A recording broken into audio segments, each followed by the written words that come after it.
7 maximum 2:30 બની શકે 2:30 સુધી 2:30 પછી 15 મિનિટ આવતો એક એ છે 3 વાગે પછી હાઈટી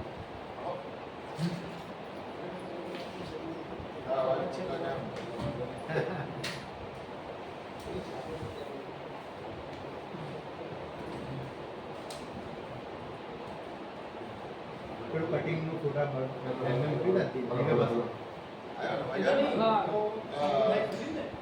આમના બી પરીક્ષાના બી તો પછી લખાણ ચેન્જ કરવું પડશે લખાણ ચેન્જ આજે હાલ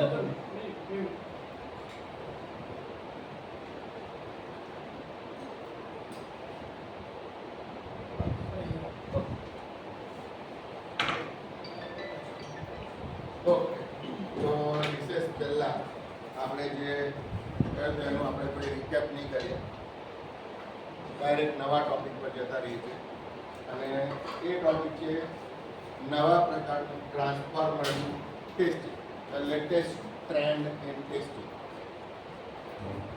આ ટેસ્ટ જે છે ને એ અલગ અલગ ઇક્વિપમેન્ટ મેન્યુફેક્ચરર હોય, જેવી રીતે મેગર, ખબર છે મેગર? હા તો મેગર એ ઇન્સ્ટ્રુમેન્ટનું નામ નહીં, કંપની મેગર તો કંપનીનું નામ છે, બરાબર છે. ઇન્સ્ટ્રુમેન્ટનું નામ છે આઈઆર મેજરમેન્ટ, આઈઆર ઇન્સ્ટ્રુમેન્ટ છે. પણ એવી રીતે અલગ અલગ કંપનીઓ છે ને પોતાના નવા નવા ઇન્સ્ટ્રુમેન્ટ ડેવલપ કરતી હોય. ગ્લોબલ કંપનીએ ઇનિશિયલી આનું ઇનિશિયેટ કર્યું હતું, કોઈ ભાઈએ આનું પેપર બનાવ્યું અને પછી એના બેઝ પર ગ્લોબલે આ ઇન્સ્ટ્રુમેન્ટ બનાવ્યું અને ત્યાર પછી એના બહુ જ બધા ટ્રાયલ અલગ અલગ ટ્રાન્સફોર્મર પર થયા અને પછી આજે આપણી પાસે એટલો મોટો ડેટાબેઝ છે આનો કે જેથી કોઈ પણ રેન્ડમ ટ્રાન્સફોર્મરનું એનાલિસિસ આના દ્વારા કરીએ છીએ.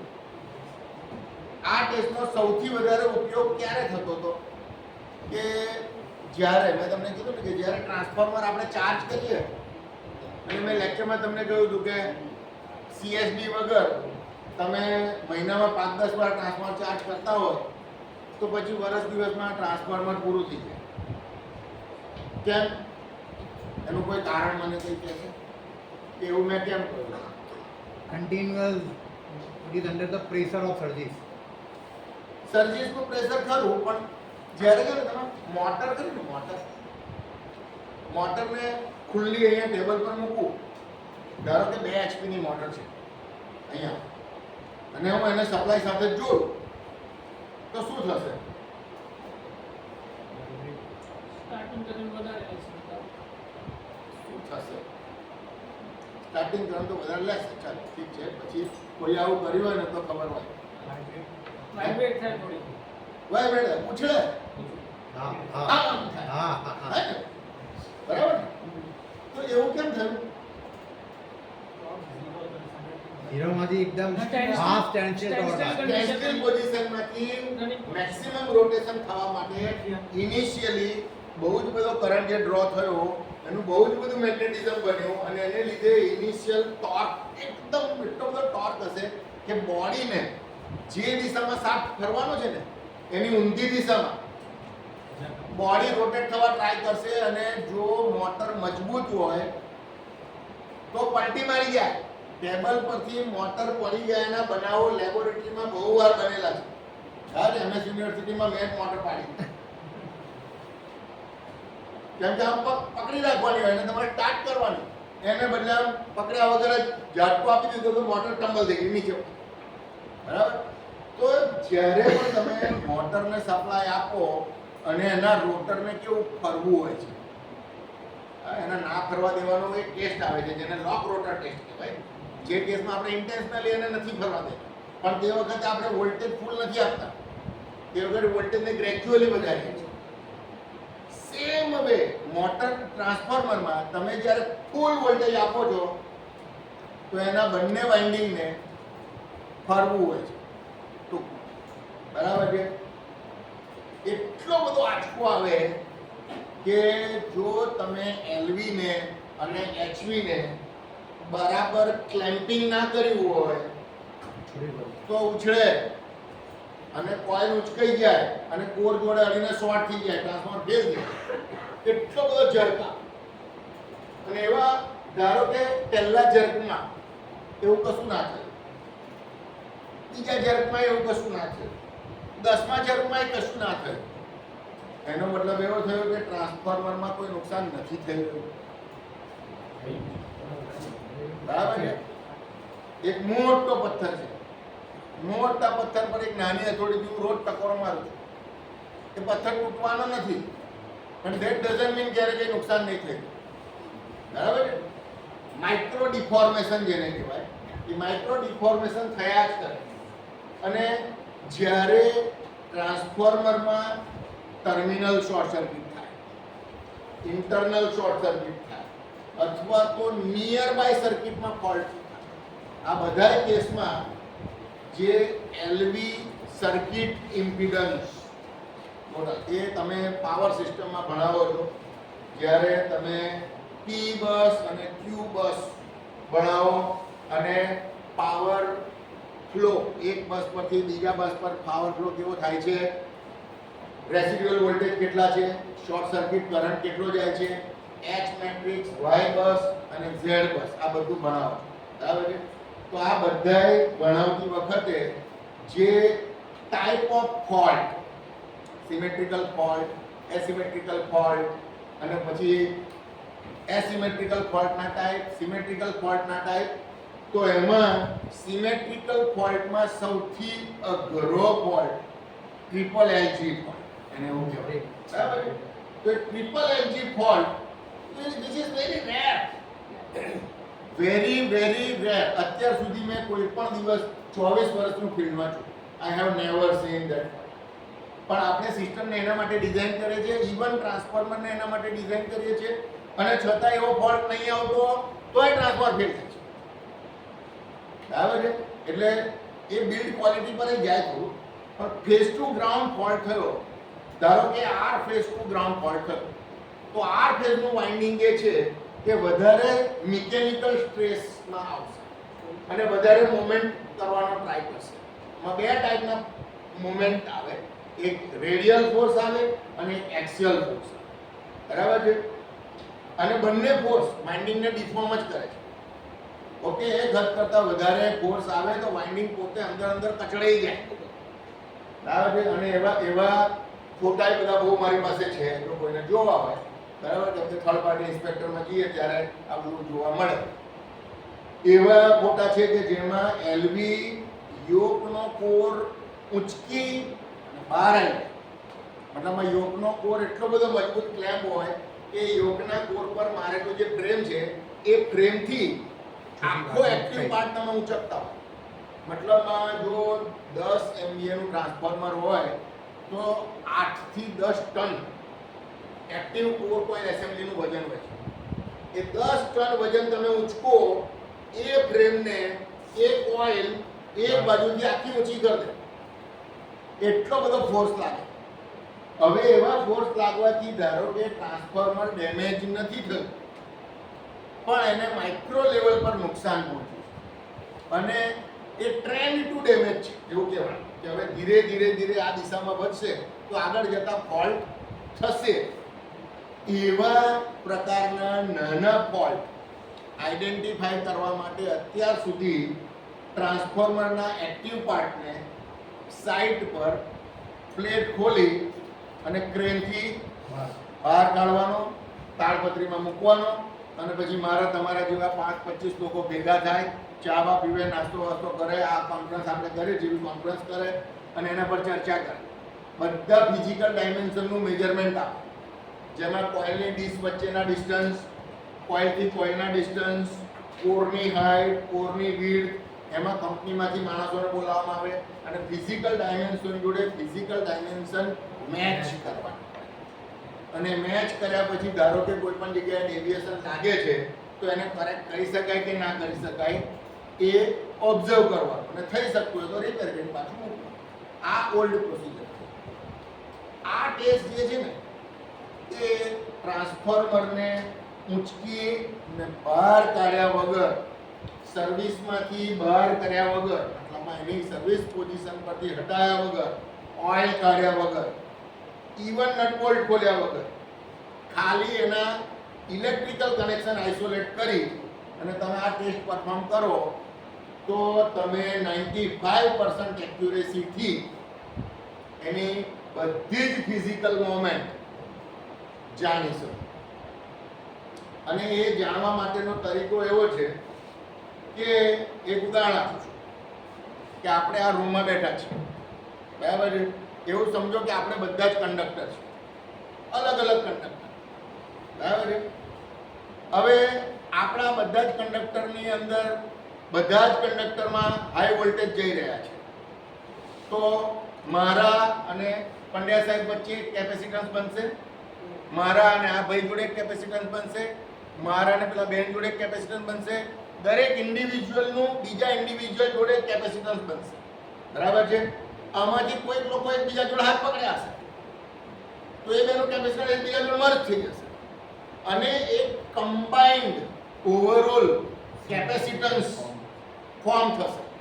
એ કેપેસિટન્સની વેલ્યુ કેટલી હશે? નહીં, અનનોન, બરાબર છે? પણ જો આ રૂમનું કેપેસિટન્સ એક સારી મેનરમાં બધાને બેસાડી અને હું માપી લઉં, બરાબર છે? અને પછી આ રૂમ બંધ કરી દઉં અને હવે તમે અંદર અંદર જગ્યા બદલી લો અને પછી હું આંખ બંધ કરીને કેપેસિટન્સ માપું અને પછી એની વેલ્યુ જોઉં તો શું હું એની વેલ્યુ પરથી તમે તમારી જગ્યા બદલી કે ના બદલી મને ખબર પડે? પડે ને? જેમ કે રિલેટિવ કેપેસિટન્સ ચેન્જ થઈ ગયો ને, બરાબર છે? હવે એમાં સિરીઝ પેરેલલના અનેક કોમ્બિનેશન છે that I even don't know કે એમાં શું હશે, બરાબર છે? એવા ચાન્સીસ છે કે કોઈ ઇન્ડક્ટર તરીકે કામ કરતું હોય, કોઈ ઇન્ડક્ટર કેપેસિટરની સિરીઝમાં છે, કોઈ ઇન્ડક્ટર કેપેસિટરની પેરેલલમાં છે, બે કેપેસિટર એકબીજાની સિરીઝમાં છે, બે કેપેસિટર એકબીજાની પેરેલલમાં છે. I don't know the configuration, બરાબર છે? પણ હવે હું શું કરું છું કેમ કે કોઈ કેપેસિટન્સ જે છે ને એ એની વેલ્યુ ફ્રીક્વન્સીની સાથે બદલે છે અને વોલ્ટેજની સાથે પણ બદલે છે, બરાબર છે? પણ હું બેમાંથી કોઈ એક પેરામીટરને ફિક્સ કરું. દાખલા તરીકે વોલ્ટેજને હું ફિક્સ કરું. I will not change the voltage, but I will change the frequency. અને હવે તમને એક બહુ સરસ મજાની વસ્તુ આપણે ભણાવીએ છીએ જેને કહેવાય છે રેઝોનન્સ, બરાબર છે? કેમ કે ઇન્ડક્ટર જે છે એનું ઇક્વેશન છે 2πfL અને કેપેસિટન્સ છે અથવા ઇન્ડક્ટિવ રિએક્ટન્સ અને કેપેસિટિવ રિએક્ટન્સ છે એનું ઇક્વેશન છે 1/2πfC. એકમાં ફ્રીક્વન્સી અપોનમાં છે અને એકમાં ફ્રીક્વન્સી મલ્ટીપ્લાય, બરાબર? તો એનો મતલબ કે જેમ જેમ ફ્રીક્વન્સી વધશે એમ કેપેસિટન્સ ઘટશે અને એમ ઇન્ડક્ટન્સ વધશે. એટ સર્ટન લેવલ જો સર્કિટમાં કોઈ એક ચોક્કસ ફ્રીક્વન્સી પર XL = XC થઈ જાય that known as electrical resonance, બરાબર છે? હવે આમાં બહુ જ બધા કોમ્બિનેશન છે કેપેસિટન્સના, એટલે કોઈ એક ચોક્કસ ફ્રીક્વન્સી પર કઈ રેઝોનન્સ આવ્યો કે નહીં આવ્યો મને નહીં ખબર પડે. એટલે હું શું કરું છું 10 હર્ટ્ઝથી 10 કિલોહર્ટ્ઝ સુધી વોલ્ટેજને સ્ટાન્ડર્ડ રાખીને ફ્રીક્વન્સી વેરી કરું છું અને ફ્રીક્વન્સી વેરી કરી અને હું મારો કરંટ કેટલો બદલાયો એવું જોઉં છું, બરાબર છે? એટલે કોઈક જગ્યાએ આ બેનું રેઝોનન્સ થયું કોઈ ચોક્કસ ફ્રીક્વન્સી પર, કોઈ ચોક્કસ ફ્રીક્વન્સી પર આ ગ્રુપનું રેઝોનન્સ થયું, કોઈ ચોક્કસ ફ્રીક્વન્સી પર પેલા ગ્રુપનું રેઝોનન્સ થયું અને that gives me about the idea કે ધારો કે રૂમમાં ચેન્જીસ આવ્યો ને કયા એરિયામાં આવ્યો. કેમ? કેમ કે મેં આખી પેટર્નનું એક વેરિયેબલ ફ્રીક્વન્સીનો chart in terms of dB જેને આપણે નોઇઝ કહીએ છીએ, બરાબર છે? તો એ ડીબીમાં મેં રેકોર્ડ કરી લીધું. એટલે મેં વોલ્ટેજ આપ્યા ફિક્સ, ફ્રીક્વન્સીને વેરી કરી અને ફ્રીક્વન્સીના વેરિએશન સાથે મારા સર્કિટનો કરંટ શું બદલાયો એ મેં ગ્રાફ રેકોર્ડ કર્યો. હવે તમે બધા ઓરિએન્ટેશન બદલી કાઢો ને, પણ જો મને ખબર હોય કે આ ગ્રાફમાં આ એરિયા જે છે ને એ આ ગ્રુપનો છે, આ એરિયા છે એ આ ગ્રુપનો છે, અને આ એરિયા છે એ પેલા ગ્રુપનો છે. જો મને એવું ખબર હોય તો હવે હું ફરીવાર આ પ્લોટ પાડું અને એમાં મને આ જગ્યાએ વેરિએશન આવે છે ધારો તો હું સમજુ છું કે ક્લાસમાં બીજું કોઈ નહીં બદલાયું, પાછળવાળું ગ્રુપ જ બદલાયું છે. સમજ્યા ને? તો એરિયા આઈડેન્ટિફાઈ થાય છે અને એટલા માટે આમાં ફ્રીક્વન્સી વેરી કરીને તમે નોઇઝ મેઝરમેન્ટ કરો છો એટલે એને કહેવાય છે sweep frequency resonance analysis, SFRA. બધાનું શોર્ટ, બરાબર? અને એમાં અહીંયા એક સિમ્પ્લિફાઈડ ડાયાગ્રામ દોર્યો છે અને અહીંયા બતાવવાનો ટ્રાય કર્યો છે કે આ જે પીળા બ્લોક છે એ કંડક્ટર છે અને એ કંડક્ટરની વચ્ચે અલગ અલગ કેપેસિટન્સ ફોર્મ થયેલા છે. આ ટેન્ક છે અને આ કોર છે, બરાબર છે? હવે ધારો કે કોઈ પણ પ્રકારનો ફોલ્ટ થયો અને વાઇન્ડિંગ વાળો ભાગ હલી ગયો અને વાઇન્ડિંગના વાયરો એકબીજાની નજીક આવી ગયા, દૂર થઈ ગયા, તો વાઇન્ડિંગનું કેપેસિટન્સ બદલાઈ જશે. અને આખા પ્લોટમાં આટલા વર્ષોના અનુભવ પરથી, કેમ કે ટ્રાન્સફોર્મરમાં કોઈ સાધને એવું કહ્યું નથી કે ભાઈ હું આ ફ્રીક્વન્સી પર બોલું છું કે હું આ ફ્રીક્વન્સી પર બોલું છું, એવું નહીં. મેં અલગ અલગ પ્રકારના ફોલ્ટ કરી અને એક જ ટ્રાન્સફોર્મરના અલગ અલગ સિગ્નેચર લીધા અને મેં એવું આઈડેન્ટિફાઈ કર્યું કે આટલી ફ્રીક્વન્સીથી આટલી ફ્રીક્વન્સીમાં વાઇન્ડિંગ રિસ્પોન્સ આપે છે, આટલી ફ્રીક્વન્સીથી આટલી ફ્રીક્વન્સીની વચ્ચે ટેપ ચેન્જર રિસ્પોન્સ આપે છે, આટલેથી આટલે બુસિંગ આવે છે, આટલેથી આટલે કોર આવે છે, બરાબર છે?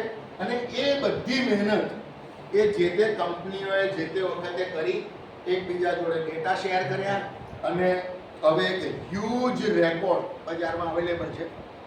એટલે તમે આજે કોઈ એવું ટ્રાન્સફોર્મરની સિગ્નેચર લો કે જેની સિગ્નેચર કોઈ દિવસ પહેલા લીધી નથી.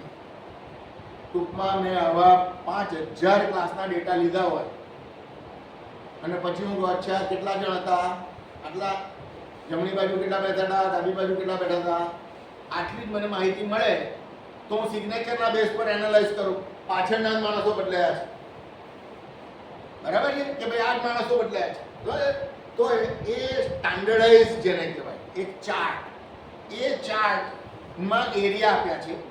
એ એરિયા આઈડેન્ટિફાઈ કરવા માટે વર્ષો સુધી ટ્રાયલ એન્ડ એરર થઈ અને હવે એ એરિયા બહુ પ્રિસાઇઝલી આપણે જાણી ગયા છે અને એને લીધે કોઈ ચોક્કસ એરિયાનો ફોલ્ટ ટ્રાન્સફોર્મર ખોલ્યા વગર તમે કરી શકો, બરાબર છે?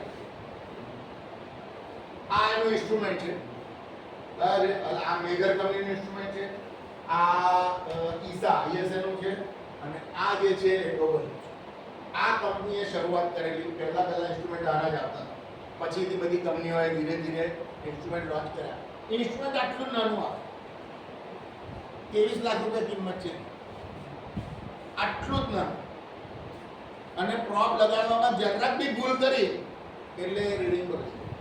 મતલબમાં બહુ જ કેરફુલી, આ બહુ સેન્સિટિવ છે બિકોઝ તમે પ્રોપ ક્યાં લગાડ્યો છે, તમે કરંટ મારી સર્કિટનો માપો છો. આમાં બધા કોમ્બિનેશન થાય છે કે હું આર ફેઝથી ગ્રાઉન્ડ સપ્લાય આપું છું અને વાય ફેઝમાં નોઇઝ માપું છું, તો that is a different pattern.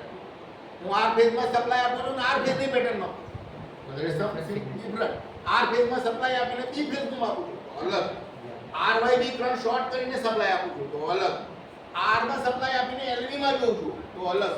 એલવીમાં supply આપીને એચવીમાં જોઉં છું. બધા જ કોમ્બિનેશનના પોસિબલ રિઝલ્ટ હોઈ શકે. એટલા માટે સિમ્પ્લિફાઈડ લોકોએ શું કર્યું, મેં જે રિઝલ્ટ લીધા ને એ મેં લખી દીધું કે મેં આ લીધા છે. હવે પછી ફ્યુચરમાં, મતલબ ટ્રાન્સફોર્મર જે દિવસે નવું હતું, ચાલુ હતું, કંપનીમાંથી બન્યું હતું જ, એ વખતે આપણે એક સ્ટાન્ડર્ડ સિગ્નેચર લઈ લીધી કે આ સારા ટ્રાન્સફરની સિગ્નેચર છે અને it works as a milestone. અને એમાં મેં કોમ્બિનેશન લખી દીધા, આ જ કોમ્બિનેશનમાં ચેક કરવાનું અને પછી ભવિષ્યમાં જ્યારે ચેક કરવાનું થાય તો એ સેમ કોમ્બિનેશનમાં ચેક કરી અને ગ્રાફની જગ્યા પર સુપર ઇમ્પોઝ કરવાનું. જે જગ્યાએ વેરિએશન આવે then you know the area, બરાબર છે? ઓકે, આ એના સર્કિટ ડાયાગ્રામ છે, કેવી રીતે એના કનેક્શન થાય છે. આ એનો ફ્રીક્વન્સી રિસ્પોન્સનો ગ્રાફ છે કે કેવી રીતે સિગ્નલ એનાલિસિસ કરે છે ઇન્સ્ટ્રુમેન્ટ. નેક્સ્ટ, આ એનો ગ્રાફ છે, બરાબર છે? આ ગ્રાફમાં છે ને અહીંયા અલગ અલગ મેં આઈડેન્ટિફાઈ કરી આપ્યું છે. ઓકે, આમાં આ ગ્રાફને સમજવામાં જ આપણા 2-3 કલાક લાગે, એટલે હમણાં આપણે ઇન ડેપ્થ ડિસ્કશન નહીં કરીએ, but it look like that. આમાં 3 કલર આપેલા છે, તો 3 કલરમાં કાયમ જ વાય ફેઝ જે છે એ આર અને બી કરતા થોડો અલગ હશે, કેમ કે આર વાય ફેઝની મેગ્નેટિક સર્કિટ થોડી અલગ છે. બરાબર, આર અને બી ફેઝ એકબીજાની બહુ નિયર હશે, અને વાય જે છે એ થોડો અલગ હશે, એવું કાયમ જ ઓબ્ઝર્વ થવાનું.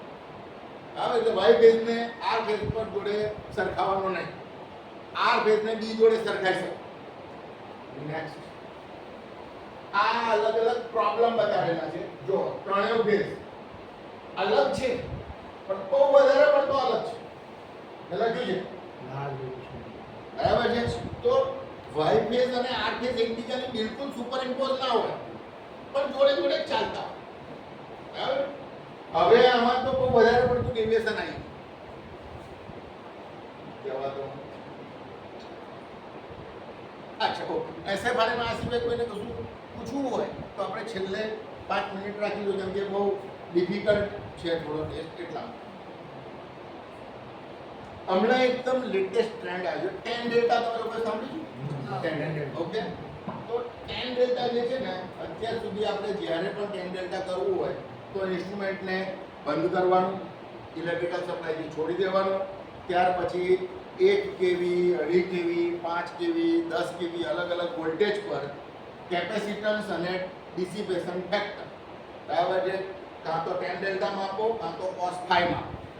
બંને બરાબર છે. ડોબલના ઇન્સ્ટ્રુમેન્ટ cos phi માપતા હતા, અને બીજા બધા ઇન્સ્ટ્રુમેન્ટ જે tan ડેલ્ટા માપતા હતા, એને માપવાના અલગ અલગ મેથડ છે. એક મેથડ છે ડાયરેક્ટ મેઝરમેન્ટ, અને એક મેથડ છે બ્રિજ. બરાબર છે. તો બ્રિજ આપણે બનાવીએ છીએ, એમાં ફ્રીક્વન્સી અને ડિસિપેશન ફેક્ટર માટેનો બ્રિજ, ઇલેક્ટ્રોન બ્રિજ કે તો મને યાદ છે, શેરિંગ એ કોઈ બ્રિજ છે કે જે ફ્રીક્વન્સી અને ડિસિપેશન ફેક્ટર શોધી આપે. એ બ્રિજ જે વધારે એક્યુરેટ મેથડ છે. બરાબર છે. ડાયરેક્ટ મેઝરમેન્ટ થોડું ડેવિએશન આપે છે, પણ તોય ડોબલ જે છે ડાયરેક્ટ મેઝરમેન્ટ કરે છે, અને બાકીના બધા ઇન્સ્ટ્રુમેન્ટ જે છે બ્રિજ મેઝરમેન્ટ. બ્રિજ મેઝરમેન્ટમાં સ્ટાન્ડર્ડ કેપેસિટરની જરૂર પડે, ડાયરેક્ટ મેઝરમેન્ટમાં ના જરૂર. બરાબર. તો હવે એ બધા વસ્તુમાં મેઇન કોમન વસ્તુ એ હતી કે તમારે હાઈ વોલ્ટેજ પાવર સોર્સ, એટલે કે 1 કેવી છે, 2.5 કેવી છે, 5 કેવી છે, 10 કેવી છે, એ જનરેટ કરવા, અને હાઈ વોલ્ટેજ પાવર સોર્સ ઇન્સ્ટ્રુમેન્ટમાં આપવાનો, અને ત્યાર પછી કેપેસિટરના બીજા છેડે ડિસિપેશન ફેક્ટર માટે કરંટ મેજર કરવાનો, અને વોલ્ટેજ અને કરંટ વચ્ચે 90 ડિગ્રી કરતાં કેટલો ઓછો એંગલ છે એ માપવાનો, જે બહુ નાનો હોય. જનરલી એ 87 ડિગ્રી કરતાં વધારે જ હોય. બરાબર છે. એટલે તમે 3 ડિગ્રી માપો છો, અને એમાંય ડેવિએશન માપવાનું, અને એટલા માટે જ જ્યારે પણ tan ડેલ્ટા માપીએ તો એના રીડિંગ રિયલ વેલ્યુને બદલે પર્સન્ટેજમાં આપે, just to magnify the thing by 100 times.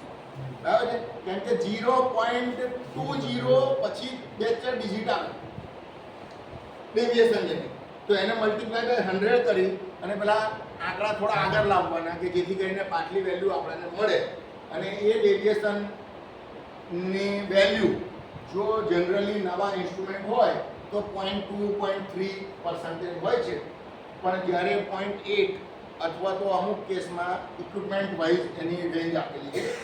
Maximum એ 2.3 સુધી એલાવ હોય છે મોટર જનરેટરમાં. બરાબર છે. 2.3 પછી એ ચલાવવામાં આવતું નથી. એના પર એક આખું લેક્ચર મેં લીધું હતું કે તમારા ડિસિપેશન ફેક્ટર અને tan ડેલ્ટા વધી જાય તો એ સાધનને કેવી રીતે જીવતું રાખે, કેમ કે એવી જરૂરિયાત તો ફિલ્ડમાં પડે ને. સાહેબ ના પાડે તો હમણાં નહીં લાવવાનું, અને સાધન રોજ એલાર્મ વગાડે તો હવે હું ફાટવાનું.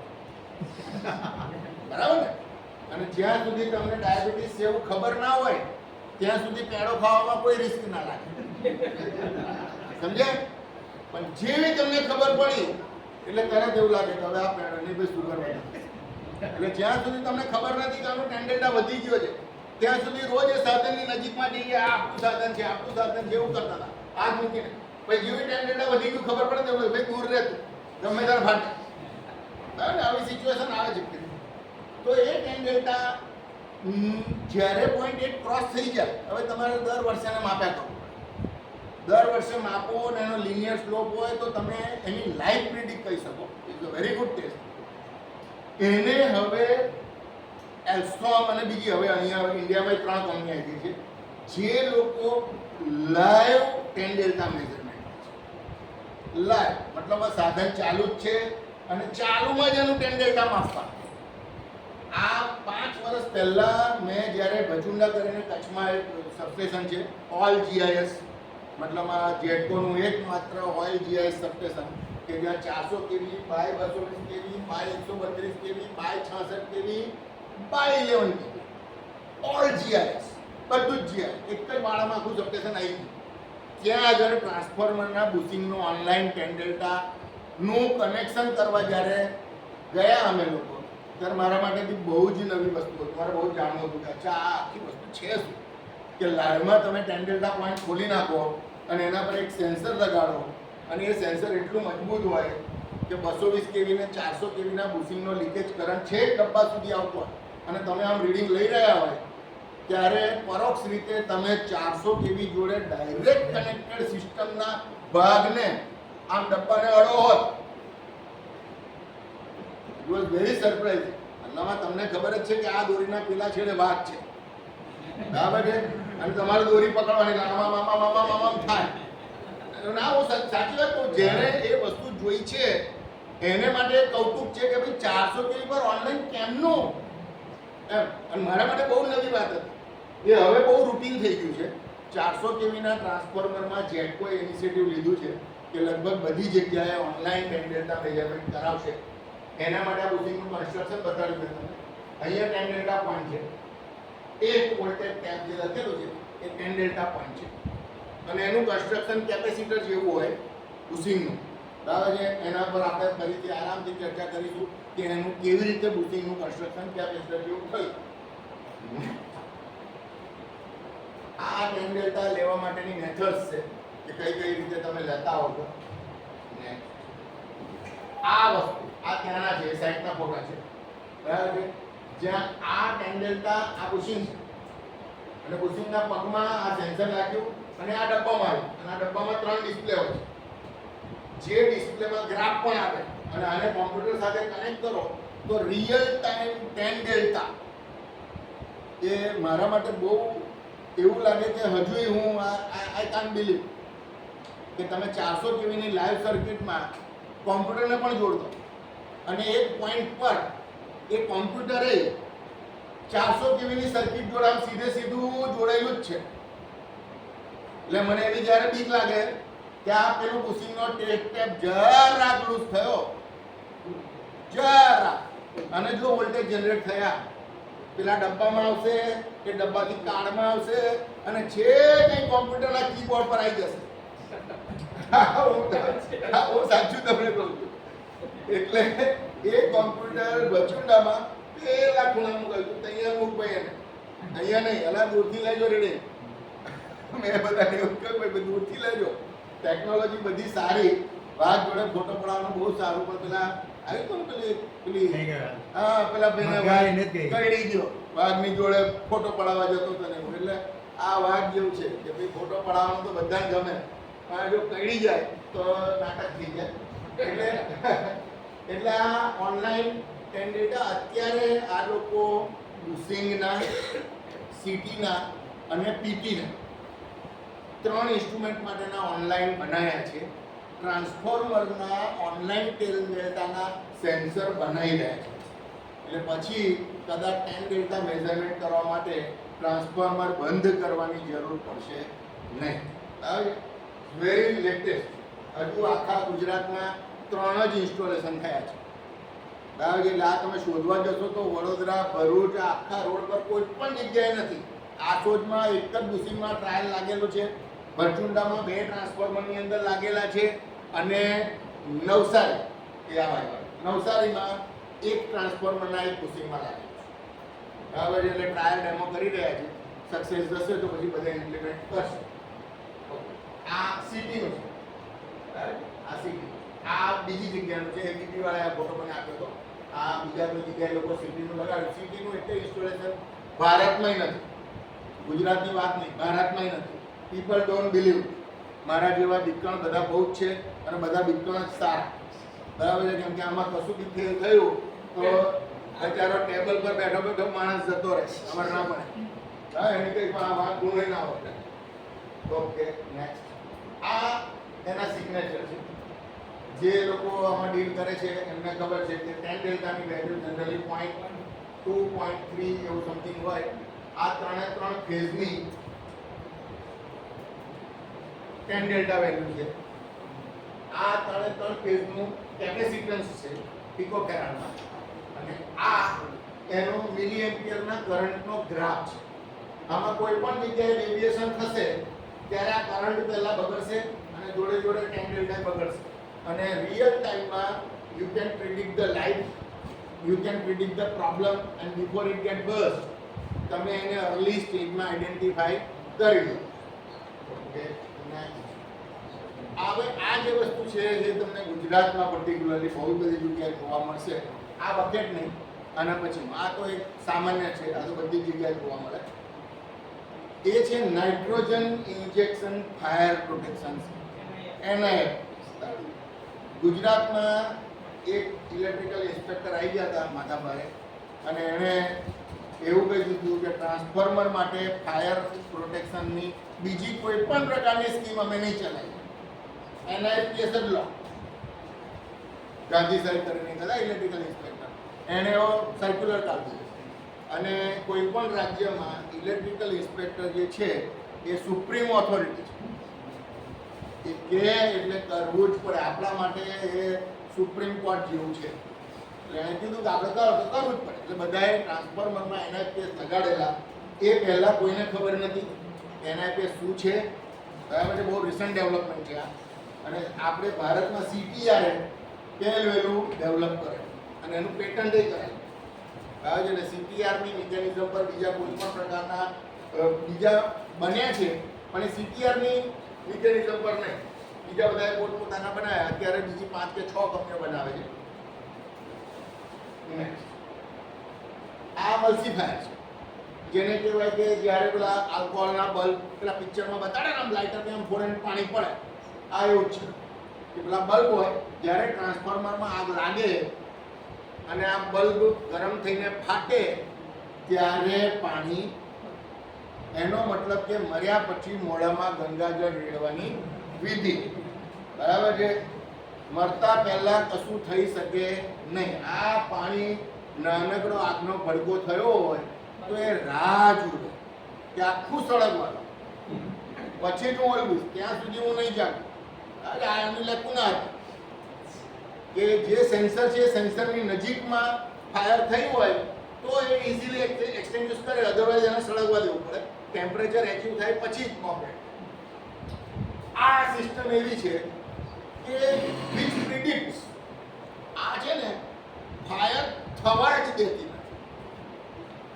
આની એક બહુ જ સરસ વાત છે કે ફાયર થવા જ ના દે એ પ્રિડિક્ટ કરે કે ટ્રાન્સફોર્મરમાં ફાયર થવાના કારણો શું એ બધાય કારણો એ ફાયર થતા પહેલા હોય છે એ બધાય કારણોના કોમ્બિનેશન એને બનાવ્યા અને આટલા કોમ્બિનેશન જો હોય તો સમજવાનું કે હવે ફાયર થઈ શકે છે બીજા કોમ્બિનેશન બનાવ્યા આટલા કોમ્બિનેશન હવે ફાયર થઈ શકે છે ત્રીજા કોમ્બિનેશન આટલા કોમ્બિનેશન હવે ફાયર થઈ શકે છે એવા બધાય કારણો પર ટ્રાન્સફોર્મરમાંથી ઉપલી પાઇપમાંથી 10% ઓઇલ કાઢી પહેલી વાત અને બીજું નીચેથી અહીંયા નાઇટ્રોજનનો બાટલ છે નીચેથી નાઇટ્રોજનને બબલિંગ કરી અને ટ્રાન્સફોર્મરની ટાંકીમાં છોડવા એટલે જ્યારે ટ્રાન્સફોર્મર બાટલામાં નાઇટ્રોજન બાટલામાંથી અચાનક નીકળે એટલે ઠંડો છે થ્રોટલિંગ ઇફેક્ટ એટલે થ્રોટલિંગ ઇફેક્ટને લીધે અહીંયા ઠંડો નાઇટ્રોજન ઓઇલમાંથી બબલિંગ કરે એટલે ઓઇલનું વોલ્યુમ ઓછું થાય બબલિંગ થાય ને એટલે એમાં ઓઇલ ઓછું થાય અને ઉપર જગ્યા કરી કે જેથી કરીને આ ગેસ જે જાય એ ટાંકીને ફુલાડી નાખે ઇન્ટરનલ પ્રેશર જનરેટ ના થાય એટલે આ વાલ્વ ખોલે અહીંયાથી નાઇટ્રોજન નાખે એટલે આ નાઇટ્રોજન અહીંયા ભરાતો જાય, અહીંયાથી ઓઇલ નીકળતું જાય અને આખા ઓઇલની ઉપર અહીં આગળ નાઇટ્રોજનનો એક આખો બેડ બનાવે. એનો મતલબ કે ઓઇલને ઓક્સિજનથી આઇસોલેટ કરી નાખ્યું. અને ઓઇલને ઓક્સિજનથી આઇસોલેટ કરી નાખ્યું તો કોઈ પણ પ્રકારની આગ લાગી નહીં. હવે ખાલી 10% ઓઇલની વ્યવસ્થા કરો, ટ્રાન્સફોર્મરને ફરી ટેસ્ટ કરો, ટ્રાન્સફોર્મરમાં ભરો અને ટ્રાન્સફોર્મર ફરી ચાર્જ કરો. જો ઓકે હોય અને નોટ ઓકે હોય તો ટ્રાન્સફોર્મર બચી ગયું, રિપેર થશે. કેમ કે આગ લાગે તો સરભરા જ કરવાની હોય. બરાબર? પછી તો કોણ હતું ને કોણ નતું ને સાહેબ હું નતો, બાકીના બધા હતા, હું નતો. એ સિચ્યુએશન આવી જાય. બરાબર? પણ આ એ સિચ્યુએશનમાંથી મુક્તિ આપે કે ભાઈ ટ્રાન્સફોર્મર બચી રહે અને તમે રિપેર કરાવી શકો એવી સિચ્યુએશન રહે. એટલે અત્યારે આને બહુ ક્રાંતિકારી સ્કીમ તરીકે એડોપ્ટ કરી છે. પણ આપણે બટાકાની અંદર પણ સસ્તું શોધવાવાળી પ્રજા છે. એટલે આપણે એના એક્સક્યુઝિસ શોધી લાવ્યા કે આટલી સરસ વર્ષો જૂની મલ્સીફાયર સિસ્ટમ હતી કે જે બળ્યા પછી બોલાવતી હતી ને ભાઈ. બરાબર છે? તો આ એડવાન્સ સિસ્ટમની શું જરૂર? અમારા નહીં લગાડવી. અને કેટલાય લોકોએ ડિનાયલ કરીને ઇલેક્ટ્રિકલ ઇન્સ્પેક્ટર પાસે એવી પરમિશન લઈ આવ્યા કે જાઓ, પેલો બજારો કંટાળે ને રોજ કેટલે કમ્પ્લેન એને કીધું જાઓ હવે તમને NIPS વગેરે પરમિશન આપી દઈશું. એટલે બીજા 2-3 અલગ અલગ મિકેનિઝમો છે કે જેનો ઉપયોગ થાય. એક સમ્પ વાપરો, એટલે સમ્પ બનાવવાનો હોય છે ઓઇલનો, પછી એક ડ્રેન મિકેનિઝમ બનાવવાની હોય છે, મલ્સીફાયર સિસ્ટમ હોય છે, બીજા અલગ અલગ મિકેનિઝમો વાપરે છે પણ નોટ NIPS. તો બધા કોસ્ટલી છે. આ 10-12 લાખ રૂપિયાની સિસ્ટમ થાય છે.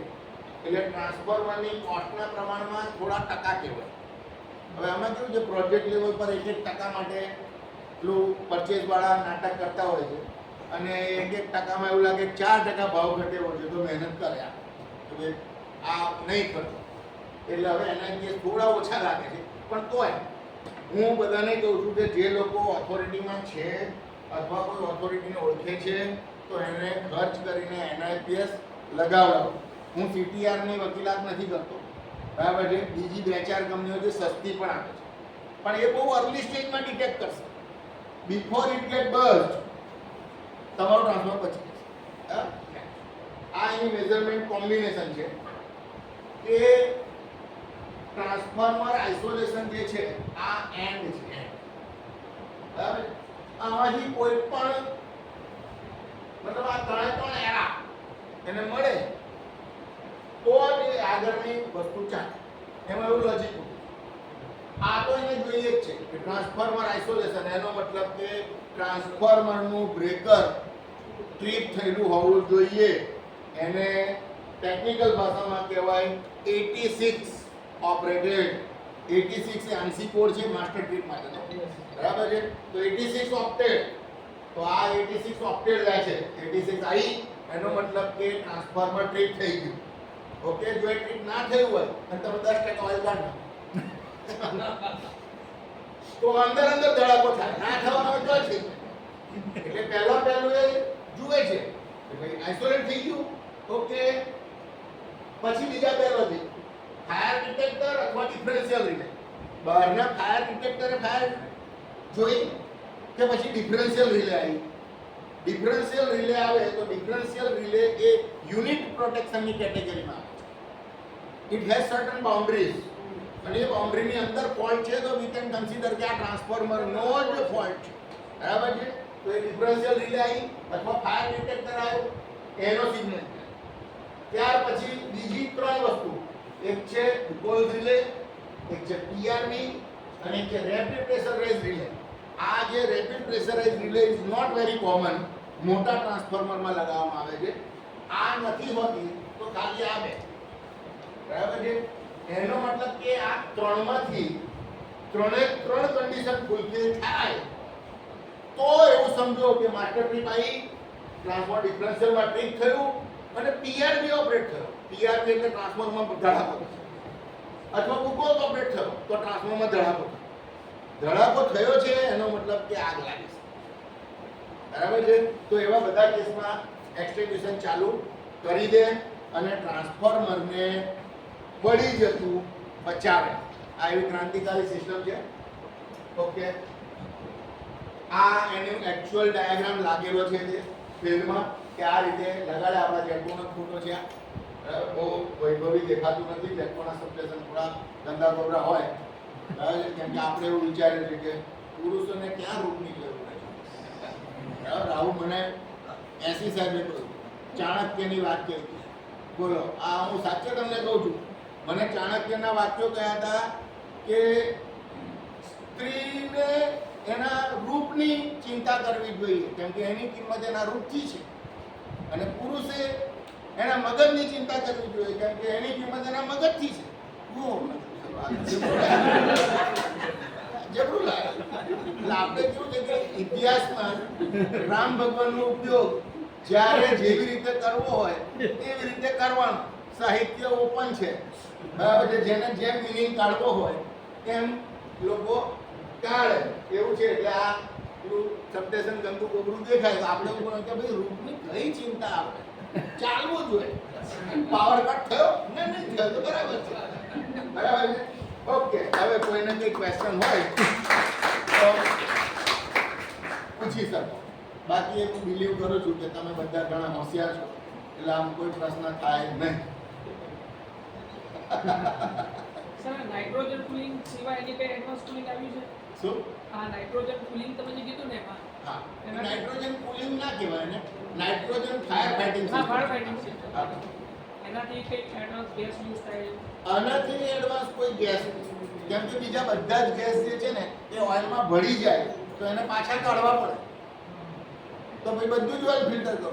આમાં કેવું છે કે નાઇટ્રોજન જો ઓઇલમાં ભળી જાય તો એ ઓઇલના ફ્લેશ પોઈન્ટને ઊંચો જ કરવાનો છે, નીચો નહીં લાવવાનો. એટલે ફિલ્ટ્રેશનમાં કરવાની જરૂર નથી. એટલે નાઇટ્રોજન ભળી ગયો હોય અને તમે ફિલ્ટર ના કરો તો એબ્સોલ્યુટલી ટ્રાન્સફોર્મર ચાલી જ શકે. ફિલ્ટર કરવું જરૂરી હોય છે, પણ તમે ના કર્યું તો કોઈ પ્રોબ્લેમ નહીં.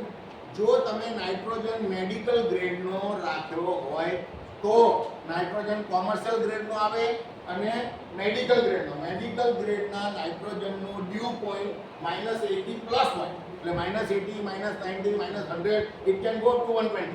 બરાબર છે. જ્યારે કોમર્શિયલ ગ્રેડ આવે એનો -40, -30 હોય. જેટલું ડ્યુ પોઈન્ટ નીચે છે એટલો મોઇસ્ચર બાટલમાં છે.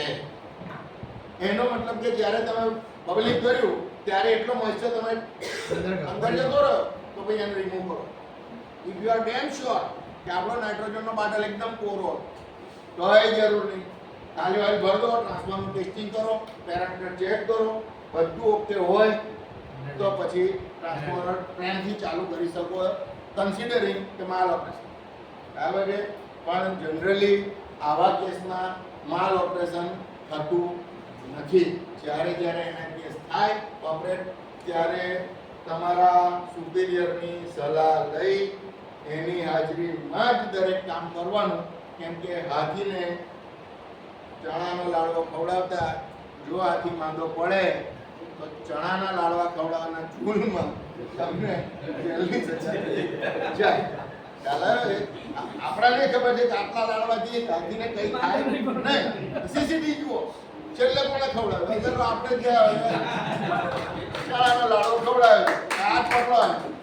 એટલે કેમ કે ટ્રાન્સફોર્મરની કિંમત જે છે ને આખા સબસ્ટેશનની ટોટલ કોસ્ટ ના 60% કોસ્ટ ખાલી ને ખાલી ટ્રાન્સફોર્મર.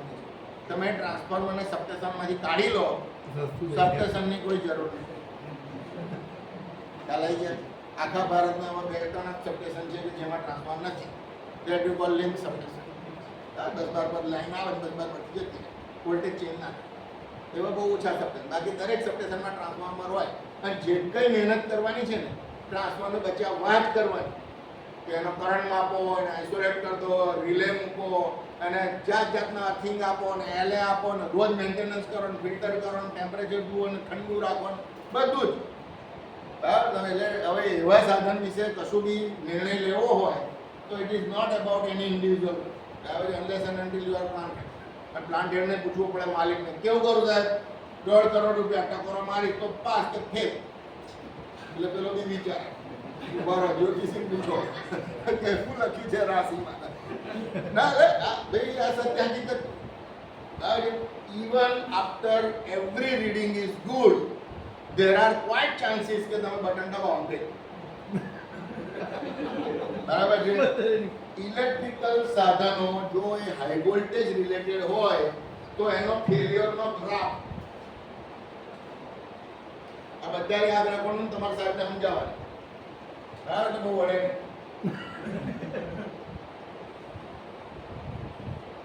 આ લાઈટ છે, આ શરૂઆતમાં સૌથી અહીંયા શું કહેવાય કે શું કહેવાય કે ચાન્સીસ જેને કહેવાય ને પાસ થઈ જવાના ચાન્સીસનો ગ્રાફ શરૂઆતમાં સૌથી ઓછા હોય, પાસ થઈ જવાના ચાન્સીસ, પછી એ ચાન્સીસ વધે અને પછી પાસ થઈ જવાના ચાન્સીસ ફરી ઘટે. બરાબર છે. આને પેલા માર્કેટિંગ વાળા રિવર્સ બેલ કર દો એમ બતાવે. આ રિવર્સ બેલ કર. એટલે એમાં એવું જાણવાનું કે અહીં ફેલ થવાનો ચાન્સીસ સૌથી વધારે, અહીં ફેલ થવાનો ચાન્સીસ સૌથી ઓછો અને અહીં ફરી ફેલ થવાનો ચાન્સીસ વધારે. શરૂઆતમાં થોડાક વર્ષ, લેટ અસ કન્સિડર 2 મહિના 5 મહિના 1 વર્ષ હાઈએસ્ટ ચાન્સીસ ઓફ ફેલ. પછી એકવાર સ્ટેબલ થઈ ગયું જે ચાલ્યા જ કરે 15 વર્ષે 17 વર્ષે હવે એની લાઈફ પૂરી થવા એટલે જેટલી વાર ટકોરા મારવાના હોય એટલી વાર વિચારવાનું કે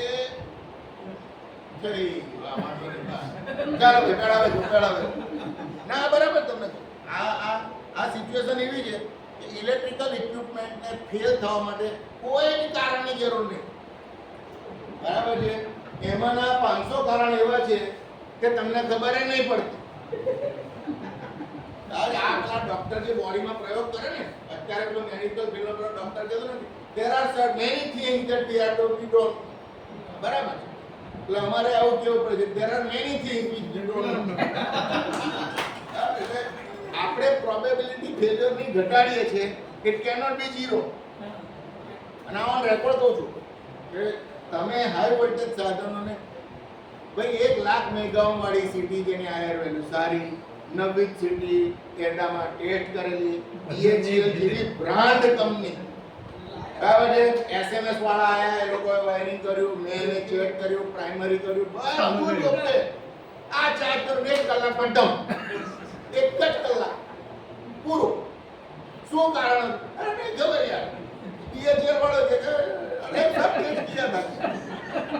બરાબર છે. એટલે એમાં એવું છે કે એવા બહુ જ બધા પેરામીટર છે જેમાં તમારા નોર્મલ રૂટીન ટેસ્ટમાં એ પકડાતું નથી. Because we are dealing with certain voltage level કે એ લેવલ પર શું થશે એ ખાલી પ્રિડિક્ટ કરવું. બરાબર છે. 2-4 kV પર શું થવાનું છે કે તમે મોક વોલ્ટેજ આપીને ચેક કરી શકો. 10 kV આપી જોઈ લો. 11 kV ના બ્રેકરને ચાર્જ કરતા પહેલા તમે 15 kV નો હાઈપોટ લો, યુ આર ડેમ શ્યોર કે નહીં ફાટે. બરાબર છે. પણ તમે 220 kV ના બ્રેકરને ચાર્જ કરતા પહેલા નહીં ફાટે એ તો કિસ્મત છે. એ કિસ્મત છે. કેમ કે બધું આપણે ચેક કરીએ છીએ. Try to avoid certain incident પણ no one can be a damn sure કે આ નહીં થાય. બરાબર. એટલા માટે જે લોકો નથી પીતા એ બધાને હું કહું છું કે ના એ લોકો વહેલા જવાના છે. ઉપર જઈને સભા ભરશે ને આપણે જઈશું પાછળથી. સર એમાં વાઇબ્રેશન બેઝ કોઈ સેન્સિંગ થાય? હે? વાઇબ્રેશન સેન્સ કરીને ઇન્સ્ટ્રુમેન્ટ ટ્રાન્સફોર્મરના વાઇબ્રેશન બેઝ હા કે પર્ટિક્યુલર એ મોટર માટે આવે છે. મોટર માટે આવે છે, જનરેટર માટે આવે છે, રોટેટિંગ સાધનો માટે એક્સિયલ વાઇબ્રેશન અને રેડિયલ વાઇબ્રેશન બંને એમાં 3 ડાયમેન્શન 3 એક્સિસના વાઇબ્રેશનના સેન્સર લાગેલા હોય છે. ટ્રાન્સફોર્મર માટે નથી હમિંગ બેઝ બી આવતું. ના, એ ખાલી કામ મૂકીને અમે છોકરાઓને શીખવાડીએ છીએ કે ના અમે આ it's a part of training કે તમે છે ને માને ખબર પડે કે આ છોકરો હમણાં રડ્યું ને તો એને પાણી જ જોઈએ છે. સમજ્યા તમે? હવે રડ્યું ભાઈ આ એને ખાવાનું આલો લે, ખાવાનું લો અને હવે રડ્યું બીજું કંઈ નહીં ભાઈ ડાયપર બતા. સમજો તું? અને આપણાને એવું લાગે કે અરે બધી વાર હરખું તો રડ્યું લા. સમજો તું? કેમ કે એ રોજે રોજ એ છોકરોને સાચવે છે એટલે રડવાની અંદર જે સ્લાઇટ ચેન્જ છે અથવા ટાઈમિંગ છે એને બહુ સારી રીતે કોરિલેટ કરી શકે. અને એટલે અમે ઓપરેટરોને કહીએ છીએ Sense by the હા experience. અમે ઓપરેટર અને એવા ઓછામાં ઓછા 200 ઇન્સિડન્ટ્સ અમે કાપ્યા હશે જસ્ટ બાય ટ્રેનિંગ લાઈક એ માં તમે સબસ્ટેશનમાં છો તો તમે તમારા સબસ્ટેશનની માં છો ખાલી હું સબસ્ટેશનમાં ઘૂસું ને હું મારી ગાડી બેસું સ્ટાર્ટર મારું ને તો મને ખબર હોય તો બધું બરાબર છે અને કેમ કે રોજ તમે સ્ટાર્ટર મારતા હોય સ્ટાર્ટર જરાક વધારે વાગ્યું ને તોય મને ખબર પડે થોડી મોડી ચાલો હે તમે રોજ આ રૂમમાં બેસતા હોય અને એક પંખાની અંદર અવાજ વધે ને તમને કેવું ખબર પડે બરાબર આ એવું છે તમે પેનલની પાછળ રોજ હાથ લગાડતા હોય રોજ જ જે લોકો કંટ્રોલ રૂમમાં કામ કરે છે ને પેનલની પાછળ રોજ હાથ લગાડો રોજ જ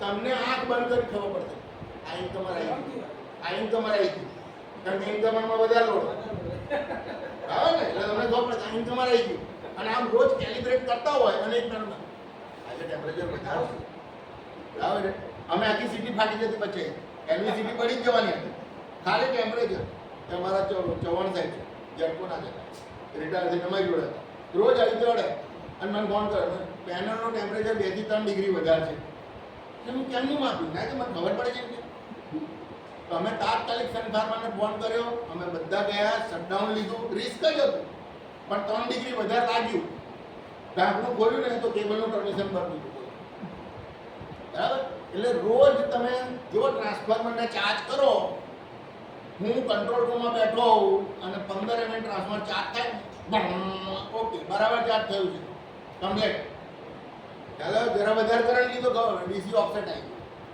મગજની અંદર તમને ખબર પડે જે લોકો રેગ્યુલર અવાજ સાંભળે છે એટલા માટે બહુ બધી વાર ટ્રેનિંગની અંદર હું સ્પ્રિંગ ચાર્જિંગના અવાજ કાઢીને બતાવું દરેક કંપનીના બ્રેકરોના સ્પ્રિંગ ચાર્જિંગના અવાજ અલગ અલગ છે સમજ્યા તમે સીજીએલનું બ્રેકર જ્યારે ચાર્જ થાય ને ત્યારે સ્પ્રિંગ વાળું બ્રેકર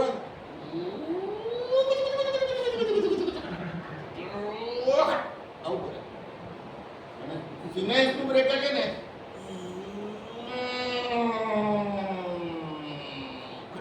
આવું કરે અને એબીબીનું બ્રેકર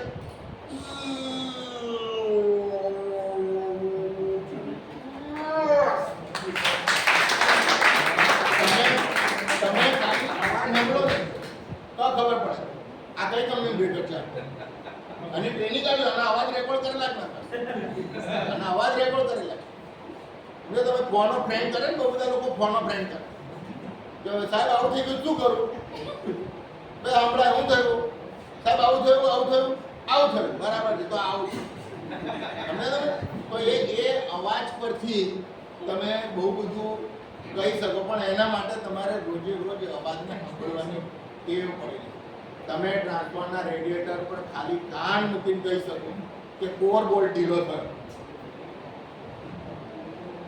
સમજ્યા તમે આયર વેલ્યુ ઘટી ગઈ અંદર પાર્સલ ડિસ્ચાર્જ ચાલુ છે ટેપ ચેન્જ બરાબર થયો આ બધા જ અવાજ ખાલી અવાજ પરથી જ ખબર પડે એટલે અવાજ બહુ મહત્વની વસ્તુ છે તમારા સ્કૂટરને આપણે તો કેવું છે સ્કૂટરનો સાયલેન્સર ફાટીને ટુકડા થઈ જાય બાજુવાળો કે ભાઈ બહુ અવાજ આવે છે તારે આપણને ખબર પડે કે આ સાયલેન્સરનો બોલ્ટ નીકળી ગયો ત્યાં બધી આપણને એવું લાગે બધું બરાબર જ છે બરાબર છે એટલે આપણે થોડું કોન્શિયસલી જો અવાજને ગણીએ અને અવાજને લર્ન કરીએ તો 90% પ્રોબ્લેમ સબસ્ટેશનના સાધનો અને આપણું શરીર બગડતા પહેલા ઓછામાં ઓછું 100 વાર ઇન્ડિકેશન આપશે કે હવે હું બગડવાનું અને 100 વાર તમે નિગ્લેક્ટ કર્યું તો તમને ઝાડા જતા કોઈ રોકી ના શકે સમજ્યા તમે 10 વાર તમારા પેટે કીધું ગેસ થઈ ગયો છે અનઇઝીનેસ લાગે છે આજે ખાવું નથી મને ખાવાનું મન નથી બરાબર છે આ બધા જ કારણોને તમે નિગ્લેક્ટ કરતા જ જાઓ તો at the end of month પછી લૂઝ મોશન થાય કે હવે તો યાર કેટલા ઇન્ડિકેશન આપ્યું ભાઈ તું હવે કંટ્રોલ કર થોડું બરાબર છે અને આપણે હવે મત મસ્ત હોય અરે આવા દો ભાઈ ફાફડા ખાઈ નાખો ભજીયા ખાઈ નાખો ચટણી ખાઈ નાખો મરચાં તો ખાવા જ પડે બરાબર છે સવારમાં પૌવા ખાઓ બપોરે દાળ ભાત ખાઓ ને સાંજે કોઈક જગ્યાએ બહાર જઈને બધું ખાઈને આવ્યા પછી સાંજે મહેમાન આવે અને એવું કે મિસિસ એવું પૂછે આઈસ્ક્રીમ લાવું લાય તો થોડો પણ મિસિસને ખબર છે થોડો તો ખાતા નહીં કોઈ હવે એટલે આ બધા ઇન્ડિકેશનો, દરેક વસ્તુ ઇન્ડિકેશન આપે. તમારું બ્રેકર બગડવાનું હશે કે સાધન કોઈ બી જનરેટર ફેલ થવાનું હોય ને, આ મારું ઓબ્ઝર્વેશન તમને કહું. હું વણાકપુરી ગયો હતો. મને આવી બહુ જ આદત છે, તમને કહું બહુ જ આદત કેલિબ્રેશન કરવાની. જનરલી જનરેટર ચાલુ હોય ત્યારે તમને અડવા ના, પણ અમે ફ્લોર પર મેન્ટેનન્સ ચાલતું હતું એટલે આમ સળંગ ફ્લોર છે, 3 કે 4 યુનિટનો સળંગ ફ્લોર છે. એટલે આમ ચાલતા ચાલતા તમે આ બીજું યુનિટ આવ્યું, પછી ત્રીજું યુનિટ આવ્યું, આમ જનરેટર ફ્લોર. તો આમ ચાલતા ચાલતા મેં જોયું આ જનરેટરનો અવાજ થોડો અલગ છે પેલા કરશે. એટલે મેં એવું યાદ રાખ્યું અને પછી અમે બ્રેકર કરતા હતા, પેલા સાહેબ આયા એટલે મેં પૂછ્યું, મેં કીધું આ જનરેટર કરતા પેલા જનરેટરનો અવાજ કેમ વધારે છે? એમાં વધારે લોડ છે એટલે સમજો તમે. તો હવે એને કીધું આમ કે હું અવાજ સાંભળું તો મને લોડ ખબર પડી જાય. ખ્યાલ આવ્યો તમને? કે તમે અવાજ સાંભળો ને કેટલા ટકા લોડ હશે. જે લોકો રેગ્યુલર થર્મલમાં રહેતા હોય તો સ્ટીમ એક્ઝોસ્ટ જોઈને કે ફૂલ લોડ પર ચાલે છે. આ એમના પેરામીટર પોતાની જાતને કેલિબ્રેટ કરે. તો યાર્ડમાં, સબસ્ટેશનમાં, ઇલેક્ટ્રિકલ ફિલ્ડમાં બધે જ self calibration for the noise and local awareness તો રાખજો, તો એક્સિડન્ટ નહીં થાય. એ તો ઉપર તો પછી આપણે મળવાના જ છે, બરાબર. ચાલો હવે આ સિવાય કોઈ ક્વેશ્ચન? મારો ફોન નંબર લખેલો હતો, જો કોઈને કદાચ ઈચ્છા હોય મને સવારે 9 વાગ્યા પછીથી લઈને રાત્રે 9 વાગ્યા સુધી ફોન કરી શકાય. પીપીટીમાં સાહેબ પાસે છે,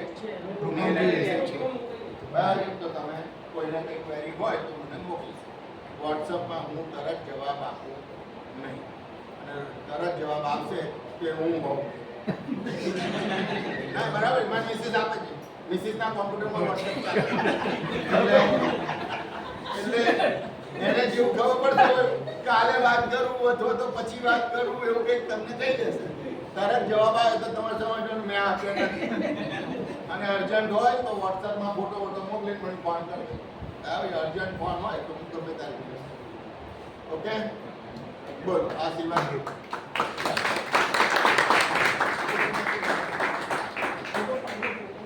Thank you sir for such a wonderful session.